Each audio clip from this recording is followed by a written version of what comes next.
prominent acoustic textures, really anthemic and majestic. It's like basically it's borderline dad rock, but I find it like really nice. Springsteen punk, man. It is. It really is Springsteen punk.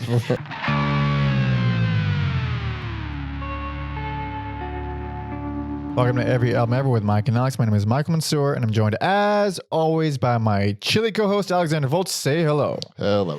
This is Every Album Ever, the podcast where we listen to every single album in the world, one artist at a time, except for these EAE singles episodes, where we discuss a brand new album at a time. And today, what are we talking about? We're talking about the latest album from the band Scream, entitled DC Special.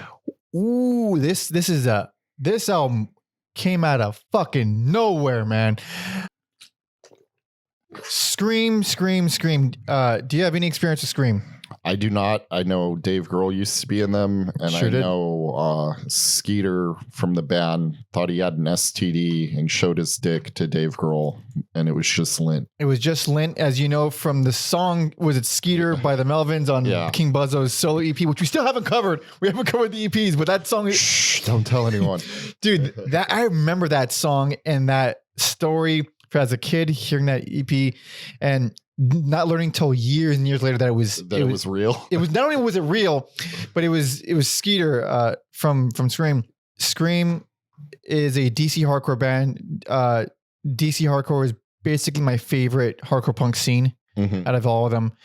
There's many good arguments for many of the scenes, but DC was always my favorite. And Scream put out Dischord Records' very first full-length album, Still Screaming, in 83, I want to say, but I can't remember off the top of my head. 83, yeah. And 83 was already kind of the tail end of the first wave of DC hardcore. It's like when Minor Threat broke up, it's when Ian Mackaye cited that year as like that's when hardcore died. It's like, buddy, that's when hardcore died in DC. All right. There's still plenty of great albums that came out after that, but they put out Still Screaming, and then they put out like a handful of albums afterward. Dave Grohl, of course, was a big fan of them and also from DC, and he joined. And his first album with them was 1988's No More Censorship, which was the only non-Dischord album. It was put on RES Records, which is a reggae label for some reason. Although Scream, there's a reggae song on this album, and they have done reggae songs in the past as a thing they've dabbled with. I personally, I'm not a fan of that. Oh, you don't say. But I do love Scream. I've always loved Scream quite a bit. I think if you're into DC punk, you have to like reggae and you have to like go-go music. It's just the rules. I don't agree that I should like it. I do not like it. But I do love the hardcore quite a bit.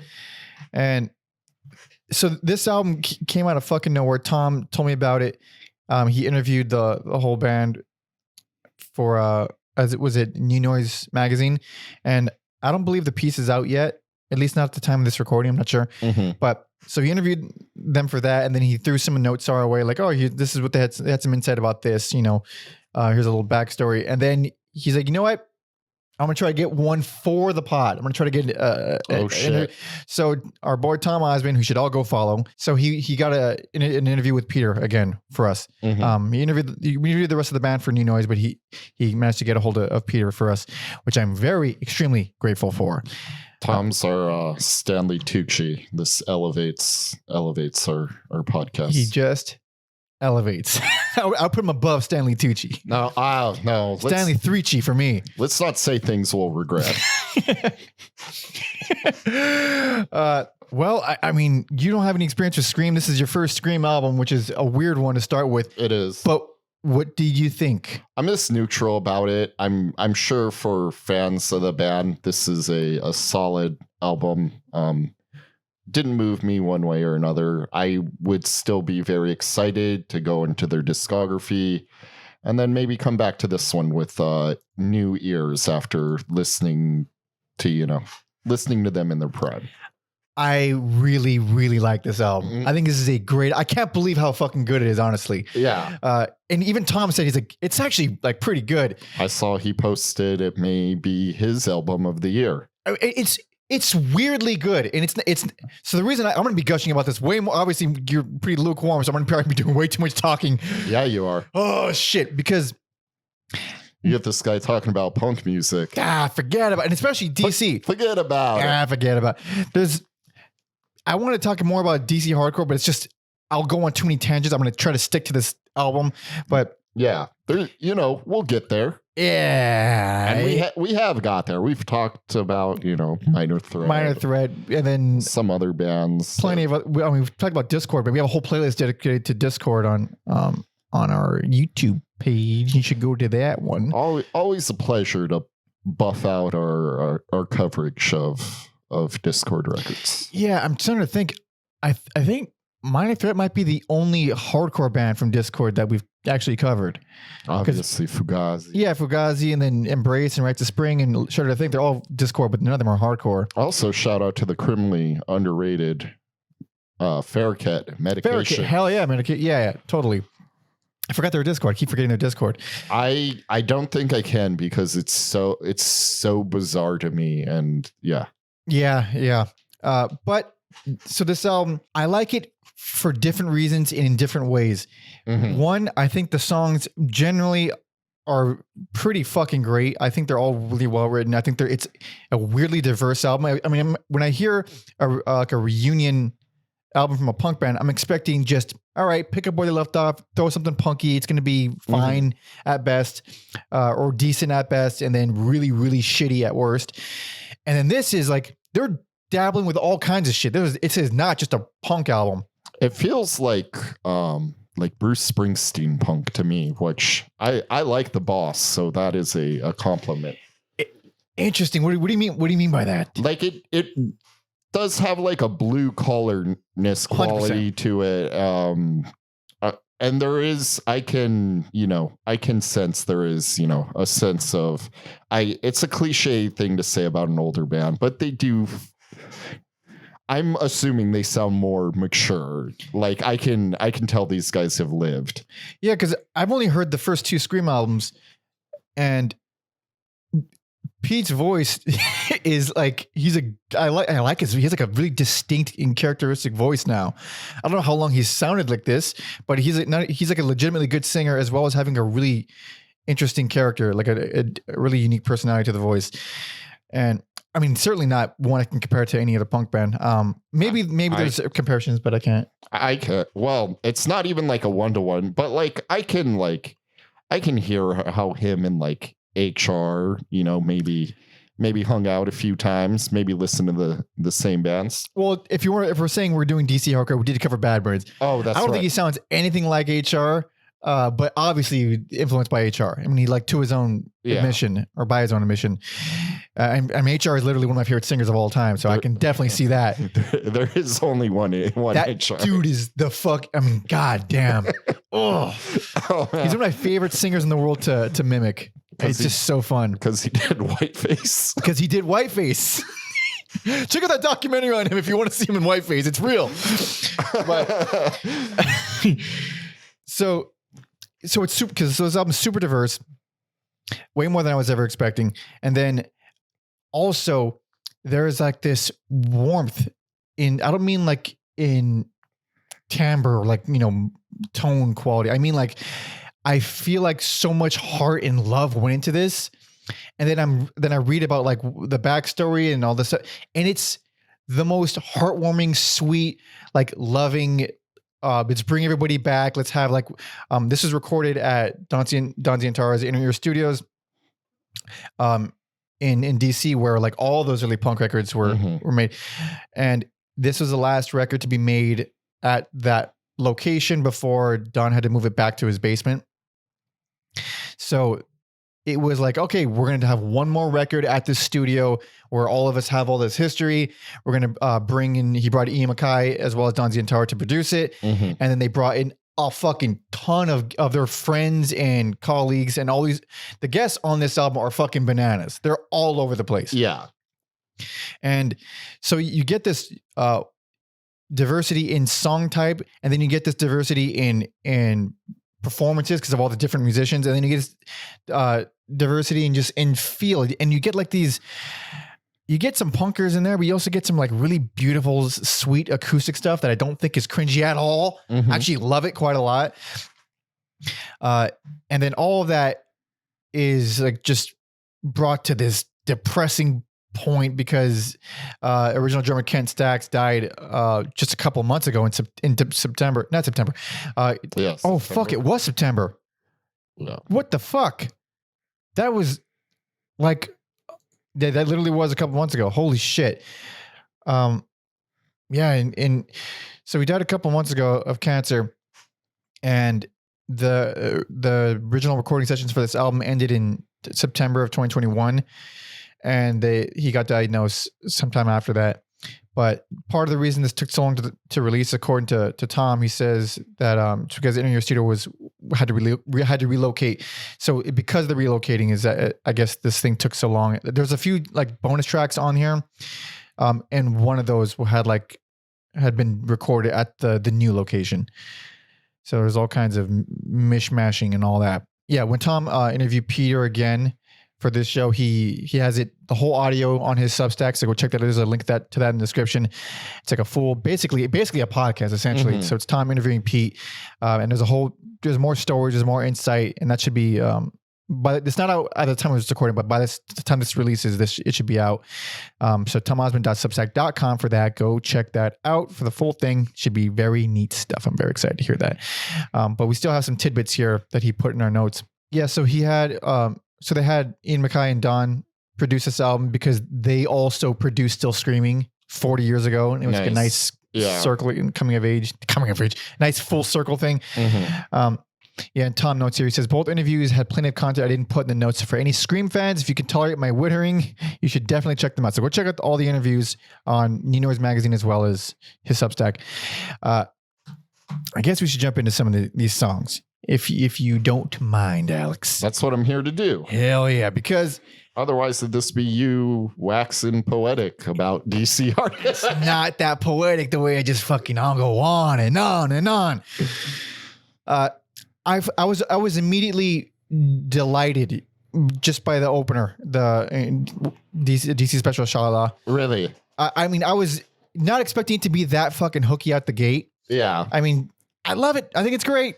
It is very, very poppy, feel good. Like you set it up as this like last hurrah for this studio, and you do get that on the opening track. Yeah. So some of the guests, I might as well just run through all the guests that are on this album.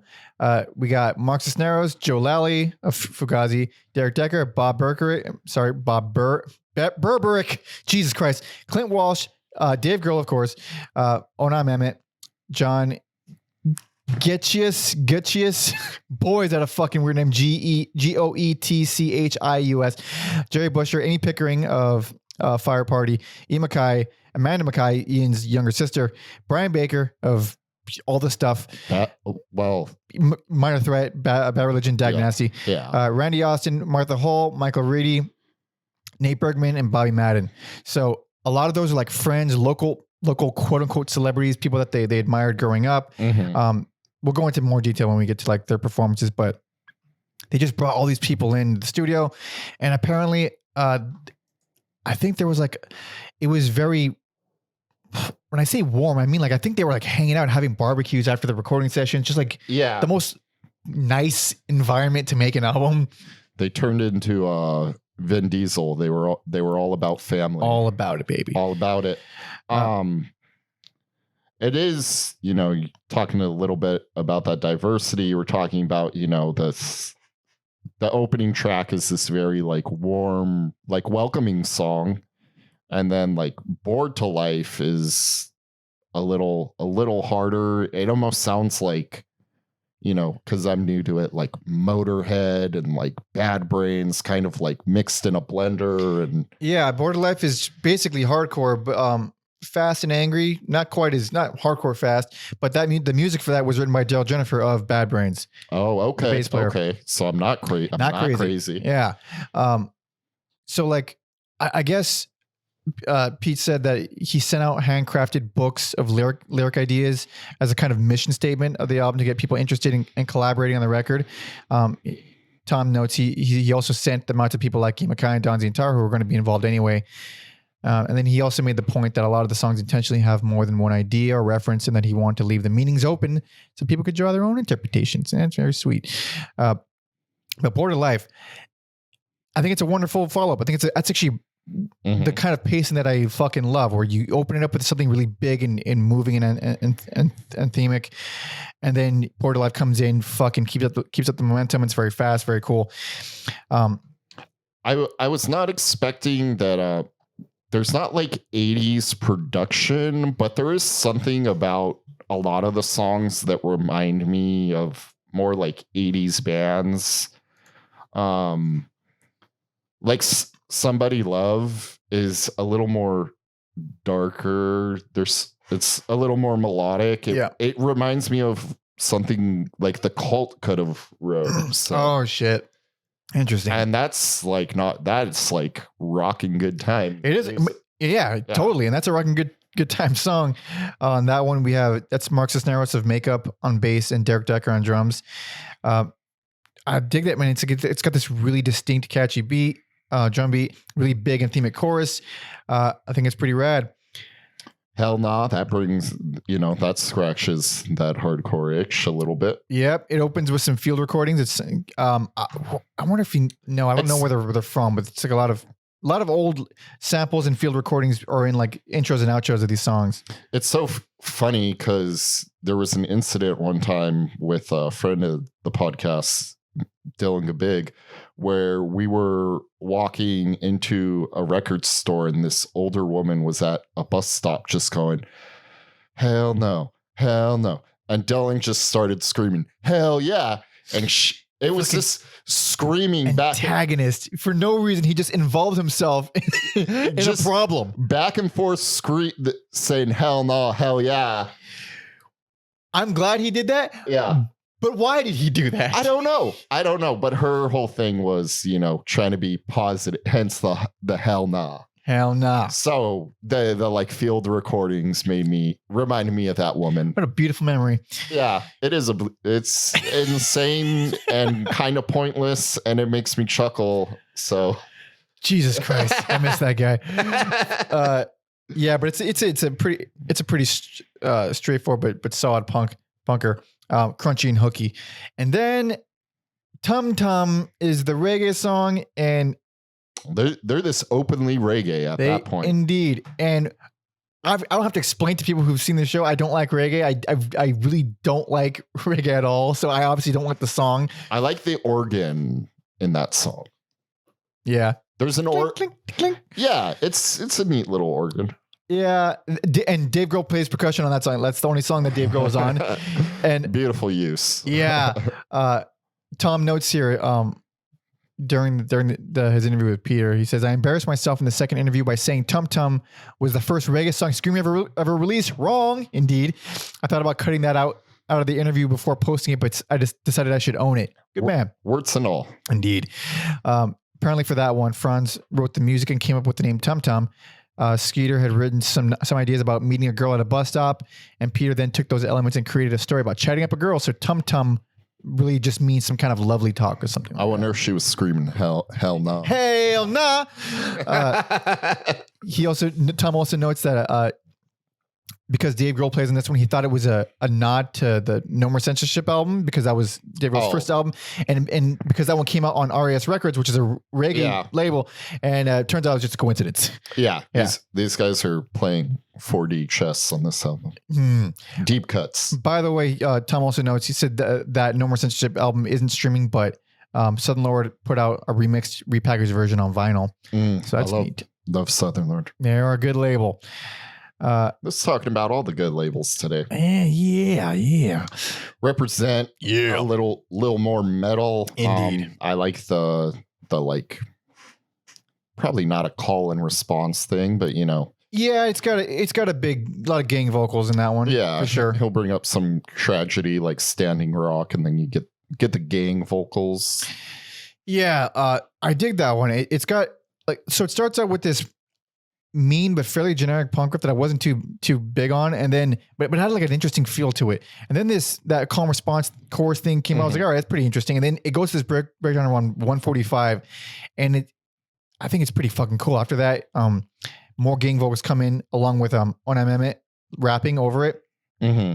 I would say this song like stood out the most to me. It's a very memorable song. Yeah. Like, and we even got Ian doing gang vocals as well. Nice. But it's like it way more interesting by the end of it than you'd imagine it would be by the beginning. Very cool song. As Tom says, as Peter describes it, the content of the song is political, but done in a humorous way. It has a calm response style, of course, which they associate with DC bands. The song is intended to have the vibe of the time before mobile phones, when people would hang on the corner and shoot the breeze. Skeeter wrote the bulk of the song, which the guys then worked out in rehearsals. Emmett also plays lead guitar on the song as well as the rap at the end. Nice. Yeah, this one, I keep missing this every time I hear it, but apparently this is one of the several tracks on the album where there's some audio recordings folded into the mix. At the end, there's a layered recording Peter made out of 25 separate days of recording people applauding the hospital staff at the end of the day during the lockdowns. So it's like a collage of all that sound. Yeah. And there's also little audio nuggets hidden at the end, including like the sounds of the ocean and a girl sitting in front of her house playing violin. I've been trying to hear that violin for several times now, and I still haven't caught it. You used headphones? No, maybe that. Yeah, never mind. There you go. Yeah, there it is. There you go. All just shitty speakers. But I still dig this song. Love the guitar leads on Dead Cities. Very snarly, very fun. And that's Clint Walsh of Tweaker on guitar there. I appreciate the peppering of like some noise riffs throughout that song. Yeah, they're simple guitar leads, but they just give it sometimes all you need is a little simple guitar lead to just give it a little bit of personality, and it just turns it into something else. I think it's very succinct and works. Tom says that he thought this song might be about the impact of the pandemic, but Peter said it started about the experience of being on tour and seeing the changes in some cities and small towns where little mom and pop stores had closed and been replaced by gigantic chain stores. And then once the pandemic hit, he fed that experience into the lyrics, how during lockdown, the city was dead. People were living their doorsteps being kept apart. So a little depressing, but also, it is depressing. It's just depressing. It's just regular depressing. I was surprised. Last of the Soft, that felt very like grunge inspired or like grunge driven. Mm-hmm. Like I could picture like a band doing that on Unplugged back in the day. It's an acoustic ballad. It's full on acoustic ballad. And I fucking love it. It's super serious and sincere, and nothing about it makes me cringe or wince. Like I fully, anytime you give me the fucking keywords, reunion album, acoustic ballad, sincere, I fucking vomit in my mouth a little bit. I'm already like, okay, it's going to be some like Big Star's reunion bullshit. Check out that episode, Big Star, where that reunion album was atrocious. There was a lot of that acoustic-y, horrific stuff on there. And I love this song. I think it's beautiful and sweet, and it's very well done. By the way, like just up to this point, up to Last of the Soft, the album is already insanely diverse. I mean, it's fucking crazy. They're just hopping genres essentially. After that, we have Vanishing Commissars. Vanishing Commissars. This is when I kind of like started losing me a little bit. Oh yeah. Yeah. I get it. So it's like high energy and it's very emotional. I noted that this is not going to scratch everyone's itch, but I find it moving. I think it's real nice. I like the vocals, the backup vocals by Amy Pickering on there. I think it feels pretty good. Franz apparently came up with the title and had lyrics for this one. He explained to Peter that he wanted the song to relate to how they've been doing this so long.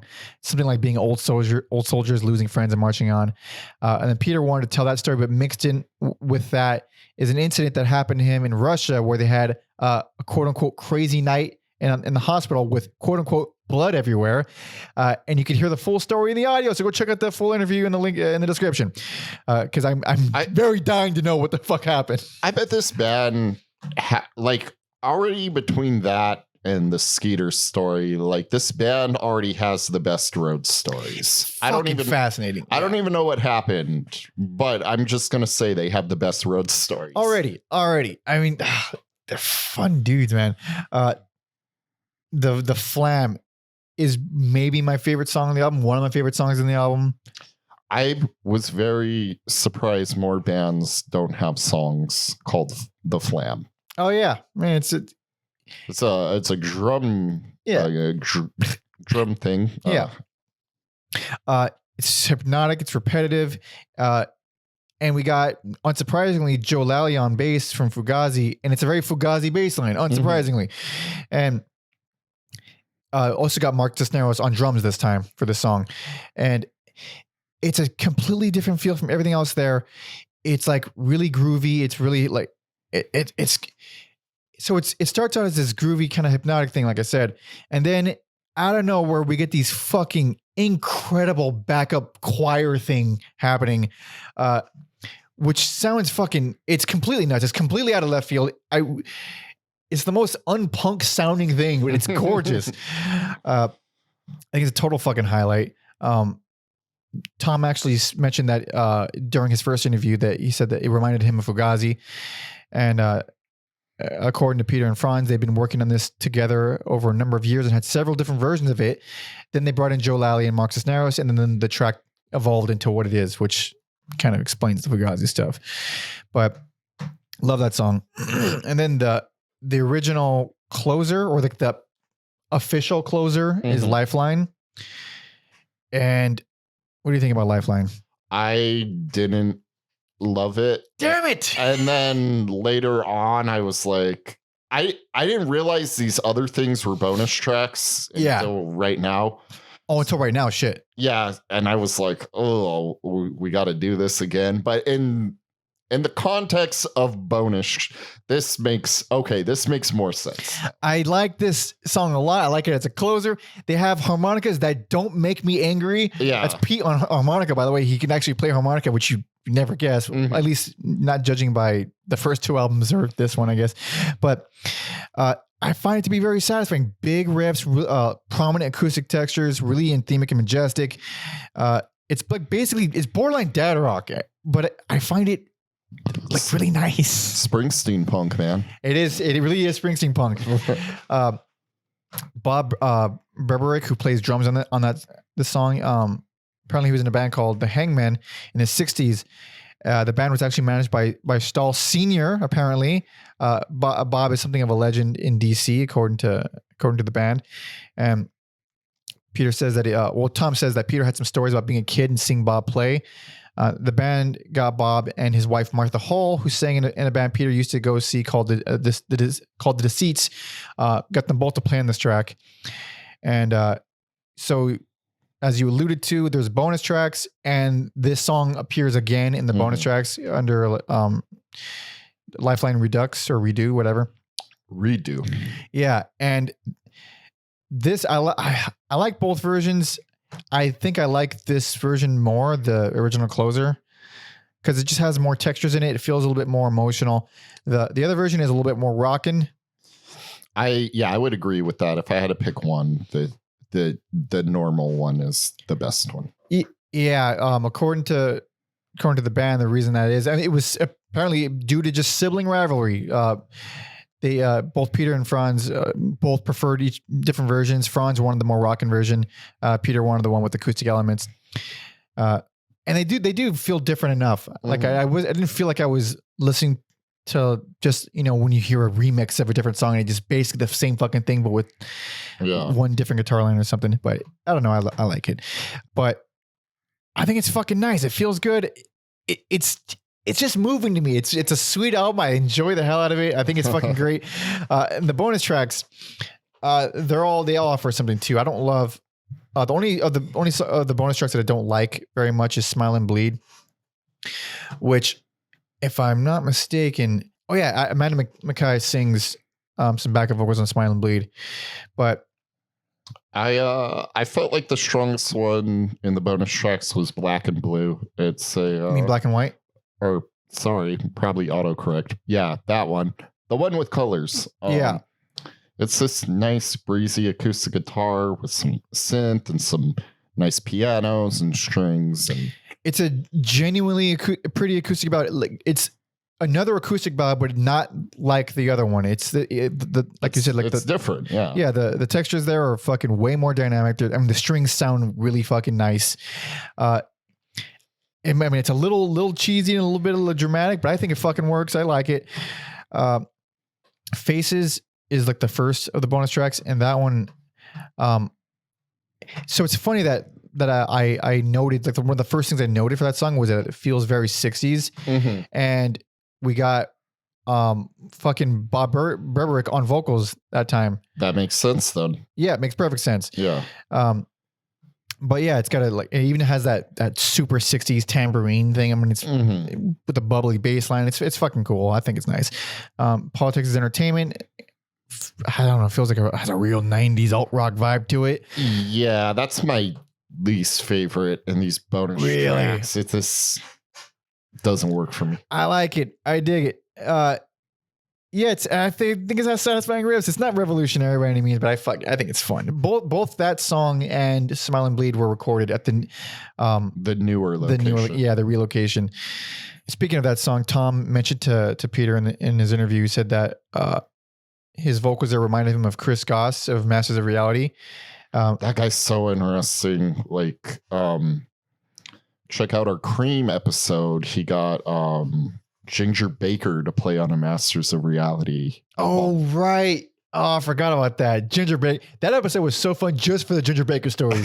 There's so many Ginger Baker stories. There's a whole documentary about him. And it's incredible. Yeah. Beware Mr. Baker, I think it's called. You must see that documentary. Yeah, it's so good. I really do. But yeah, Tom mentioned that he reminded him of Chris Goss. And apparently Peter was surprised about that association on this track, but said that in general, Chris was a big influence alongside HR, Bad Brains, and Dave Vanian of The Damned.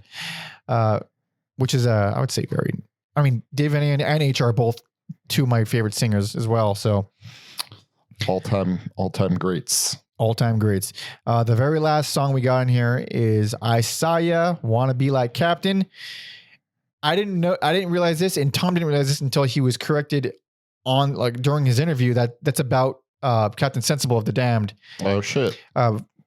First the bass player, then guitar player. And he says that the song is something of a musical homage to The Damned. Tom says, I also didn't clock that the captain was Captain Sensible. I made myself look like a right punk noob. And that was the last song out of all these to be completed. Peter only finished the vocal tracks this past summer. Oh, wow. Which holy shit. I mean, that was just sitting there, I guess. There's some talking at the start of the track from 40 years ago of the guys talking about being in a pit at a show. So, I mean, it feels like such a nice little seasoning there. Yeah, this whole album just gives me that oh man, it's such a nice little tribute to the old days, their history, the fucking early days of DC hardcore, in a way that it's a fucking good album too, which is I'm just grateful that it's good. Yeah. because you could put all that sincerity and all the sentimentality into a thing, and then the songs are just bland and boring, and you feel bad because you want to like it because it means something and you like what it's supposed to mean, but it's just boring. This fucking rules. I think it fucking rules. There's also piano at the beginning of the track played by Franz, which is pretty cool. And yeah, they've been touring with Jerry Busher after the passing of Kent, and yeah, I missed them on this tour because I wasn't in town, but it would be nice to see old Scream. I dig it. I fucking dig it. Wouldn't it be funny if they this toured as old Scream? Old Scream. God.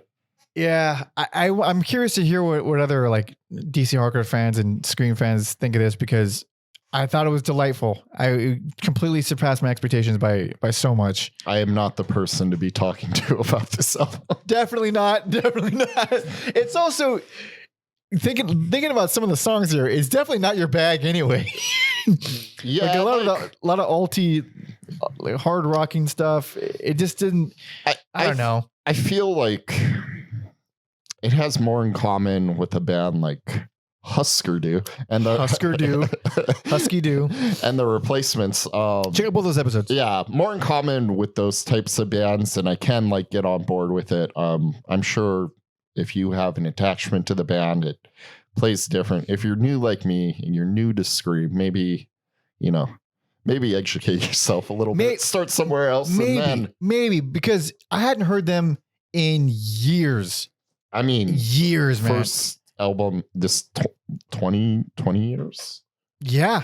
It's something like that. When was I should look at that. Their last album before this was 93. Yeah, exactly. 30 years. 30 years, yeah. So I hadn't heard them in so long, and honestly, this doesn't really. I mean, out of the two albums that I heard, this sounds nothing like it. It sounds nothing like them. Yeah. The only thing that actually sounds the most like them is Smile and Bleed, except it's like slower, and I just don't love the riffs as much. But that one actually feels the most like the early Scream stuff that I can point to. Everything else kind of just feels like this. Like they continued to grow and develop and write music throughout this entire 30-year gap. I do appreciate that more than a band like Metallica trying to recapture their glory days and failing spectacularly. You can't recapture what has passed. It is the past. The past is done. It is finished. It is gone now. Continue moving. Find something. Find more. And that's what I feel like this album is. It's not trying to be anything. It's just we're going to do this song because this is what we wrote this time. And this is we're going to do this song. It just feels so organic and genuine. And I just enjoy the hell out of it. I think it's a nice pick-me-up of an album. It was a nice surprise at the end of the year for me. But might as well wrap it now. So huge thanks to Tom. Huge thanks to Peter for doing this extra interview for us. I eternally grateful because I mean it's so nice. I'm so nice. It's so nice to have this album. So go check out the full interview on Tom's Substack. You can find a link to that in the description. Please go follow him on there as well. He writes a bunch of cool stuff. He does a bunch of really interesting interviews too. He's spoken to the greats in our hearts, in our lives. He's spoken with a lot of the greats. So go check out his stuff, as well as his website for all his music, TomOsmanSounds.com. And then Tom Osman Sounds on all social media. You can follow me on all social media at Pounder Monkey and Alex on Instagram.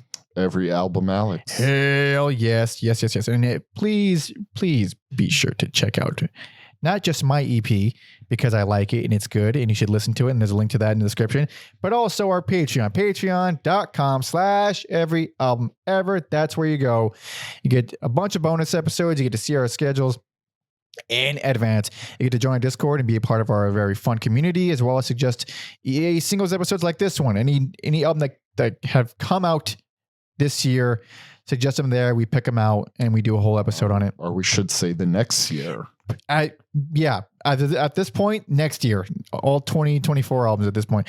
And then in addition to that, you get to, if you're tier 2, you can not only request a full ass discography for us to cover on our bigger, longer numbered episodes, but you can also suggest individual albums from any discography for us to cover on Patreon bonus episodes. So go there for that, please and thank you. And I think that's about it. Yeah. Well, we might as well wrap it with a song of my choosing. And I'm gonna go with The Flam, baby. Good choice. Hell yeah. So thank you so much for listening and watching. See ya.